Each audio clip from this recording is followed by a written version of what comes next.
Lorraine did her best to keep Judy on airplane mode for a long time.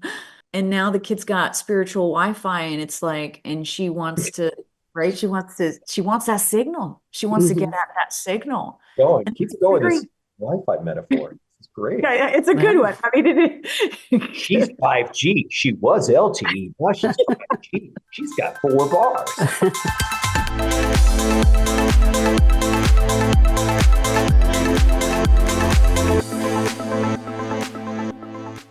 I always feel like in all four of the main Conjuring movies, there are always life and death stakes for both of your characters. Yet we know the filmmakers are probably not going to do like a Tarantino style revisionist history and say Ed got killed by a demon or something.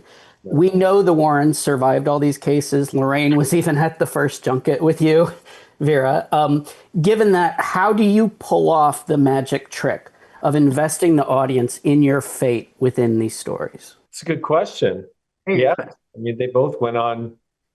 Lorraine had about another 40 years after, after this, and Ed about 30. It's always life and death. It's life and death for the families. It's life and death for them. I knew we couldn't go back specifically with Ed. Like we had done so much work on like his heart attack that I was very conscious of like, guys, we can't keep going back to the well on that. It's got to be a new demon, so to speak. it wasn't up to us, Max. It's a very interesting question because to discuss this, like, I don't know, it's hard to, spoilers and all that, like, but it is up to the writers. I mean, they had to make it life or death. This is the most bloodthirsty demon they could have written, that has a very personal grudge. And it was up to the writers to make it personal. You Like know what we it is too? deliver things emotionally and with veracity and You know what it is too, Vera? It's like in terms of loss, right? Because you want if you're like structuring a film, right? So take away the what's real and what's not. You want to find a low point for your character, and usually that's in these. A lot of times it's impending death, but there's such a loss Mhm. here of them trying to grapple with. Are they losing a daughter? It's like that thing, like in every parental movie with a daughter that's about to get married. Are you losing your daughter, but you're gaining a son? Like there's life changing moments that this film, from the very beginning, super life changing. Tragedy is like that. You never get over. You never get over. So you're already imbuing them with such a sense of loss. So it's all about wins and losses in this movie. And usually we always have that in terms of demons, but you have that in terms of family here as well, which I think is a whole other. So it's not as cut and dry as like, and this person will die in this film. It's Oh, not. and I think what's different about this, especially for Lorraine, Lorraine's always tried to protect Judy. She's Yeah. always like wrapped her in spiritual bubble wrap, Yeah. trying to protect her and keeping the noise out, keeping the shadows at bay, right? But now it's different. It's very different. And there's that maternal loss when your babies grow up. It's like you've raised them to be independent, but now they're independent and she's got a mind of her own. Like Lorraine did her best to keep Judy on airplane mode for a long time, Yeah. right? And now the kid's got spiritual Wi-Fi and it's like, and she wants to, right? She wants that signal. She wants to get Mhm. at that signal. Going. And Keep it's going. very, This Wi-Fi metaphor. It's great. yeah, it's a good Yeah. one. I mean, She's 5G. She was LTE. Now she's 5G. She's got 4 bars. But it is like, I mean, that's the way Lorraine described it to me. She Yeah. described it very much as a signal. And, Yeah, and yeah. Lorraine kept Judy in the safe zone for so many years, and that's very different in this one, plot-wise. She knows how draining that tapping into the other side can really be. Yeah, the So genie's out of the bottle. Max, how you doing? I totally go to Den of Geek. It's a great site. I think about filmmakers like the Russos, Christopher McQuarrie, David Yates, who spend like a huge chunk of their career making movies for one specific property. Now you're one of those guys too. Beyond the obvious sort of monetary gains, how do you maintain your artistic investment in this world across 3 or 4 movies? Great question. I think, first of all, amazing to be in such great company of those incredible directors. I think that this is a series that, I love horror and I love, I was telling somebody how I grew up on Nightmare on Elm Street. And I think for people who grew up, in the 80s through the 80s, that was a series that had a big impact on them. That was like their first horror movie. I think for so many people, this is their first horror movie. There's like, people I talked to in their 20s who like their first horror movie at a slumber party was The Conjuring. So I think that was a real honor to be a part of a series like that for for a whole generation, this is their Nightmare on Elm Street. What an incredible pleasure. I think in terms of how I come at it, to answer your question, I think it's so much just with the characters. And I think just trying to, especially with this one, I am so proud of all of the character work in it and the character story that we tell. And I think that's why people come back to this franchise. It's for Ed and Lorraine. It's for the amazing characters that Patrick and Vera have created. I think that's in any of these great series, that's what you're coming back to. You're coming back for the characters and just to see them on this next step of their journey. Nothing's a toy.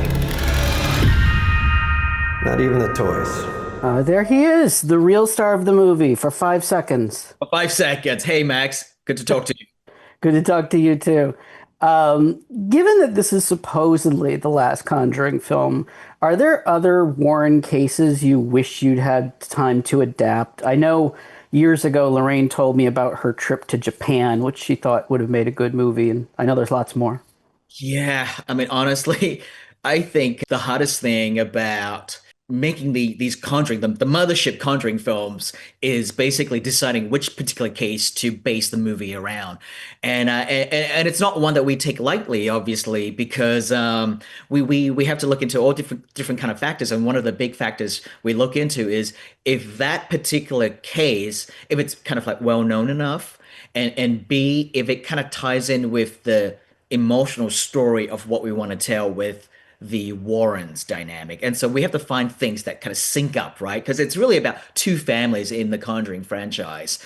In each movie, it's the family that's getting haunted, and then the Warrens that come in to help them out. And so, a lot of times, we have to find cases where the two stories or the emotionality of two stories kind of line up with each other, and that makes it a little bit trickier.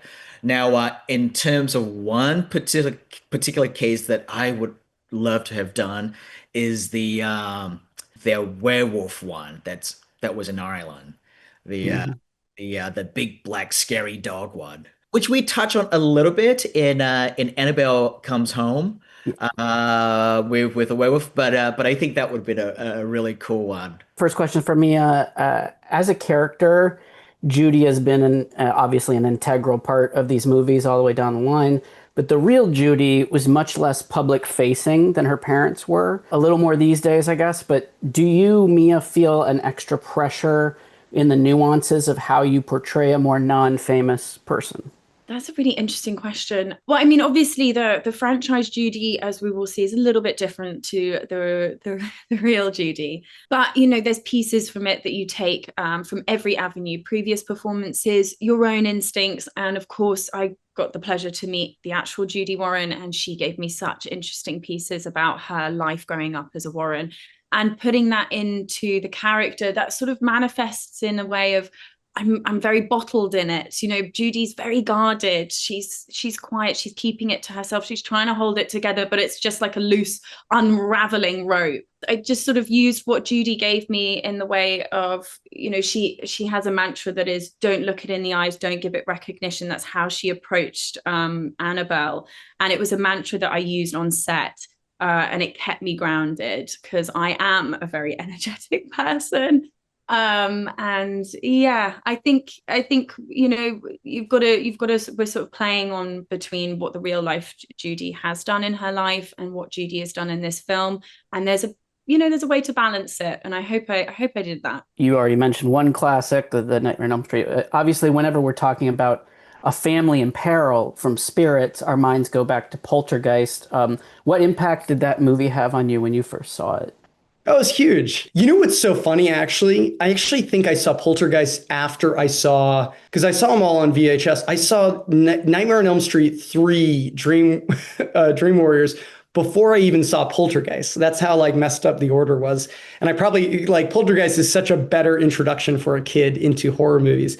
I love Poltergeist. Poltergeist was a great inspiration for this movie. We even shot on these anamorphic Panavision C-series lenses, which were the same lenses they used in, to shoot Poltergeist. I really wanted to have that language and, obviously, 1 foot firmly in that kind of classic 70s horror that inspired, the first Conjuring. But it also should just speak to the 80s and speak to, the times that the story's set in. We've been waiting so patiently for you. Ben, you're also portraying Tony, Judy's real-life husband, who's new to the series. How did Michael and or James brief you in the tone of these movies, like sort of the do's and don'ts of a Conjuring film? They were pretty free about it. Like, I mean, I was already a fan of the franchise and already watched the movies, so I felt like I had a sense of the tone, maybe. I'm still nervous about it, don't get me wrong. For me, it was all, my conversations with Michael Chaves before we started were much more about, like, what's Tony bringing to this franchise and bringing to this movie? And I think, like, one of the main reasons he's there is to also, like, provide, like, a perspective for people who've never seen a Conjuring movie to still be able to come and see this movie and still, because Tony's experiencing this all for the first time. Like, he's being welcomed into the family and seeing this all for the first time. So he is much like those audience members who've not seen a Conjuring movie before. So that was kind of my focus. He also wanted Tony to be like a breath of fresh air when he comes on the screen, which is quite a tough ask. But I was like, great, cheers for that, Michael Chaves. But I did the best I could to do that. And James Warren, I did get to meet him. I mean, he's the Godfather. So what an honor to be in one of his films. In real life, the two of your characters didn't really sort of get into the family business until much later. But do you think there could ever be a passing of the torch in future films to you guys? Love that, I'm sure. You would as well, Ben, right? We would love to work together and take the torch. Sure, yeah. Give us the mantle. Pass us the mantle. Yeah, look, I mean, they still run the family business as far as I'm aware. So who knows? Who knows? Who knows? Fingers crossed. Whenever we're talking about a family in peril from spirits, our minds go back to Poltergeist, especially with this film in particular. I'm wondering, what impact did that movie have on you when you first saw it? Yeah, Portraying is definitely the movie that probably left the biggest impact on me because I saw it at a very young age. It was my first horror film that I saw in the theater, and it scared me to hell. And ever since then, seriously, I love and terrified of the idea of a haunted house. Just because, again, the idea of a haunted house is your home is supposed to be, your sanctuary, your fortress of solitude, right? And so the idea here that something supernatural is within it, invading your personal space, is terrifying for me. And the other thing that Poltergeist did to me is it made me terrified of creepy dolls. And it did the great job of kind of straddling the line between really trying to scare the crap out of people, but still a little bit more reined in for the mainstream, kind of which the Conjuring movies are also really good at. Yeah, it scares you. Poltergeist, was designed to scare you, but it was also entertaining, right? It remembered that it's an entertaining movie, and it still has to do that particular job. I definitely grew up, with a steady diet of classic Steven Spielberg movies, especially from the 80s and 90s, and so I think a lot of that sort of that personality and that mindset kind of went into me as I became a filmmaker. On this one's it's a great send off, and I just want you to know that anybody who puts a tribute to Planet of the Vampires in a $200 million superhero movie is okay with me.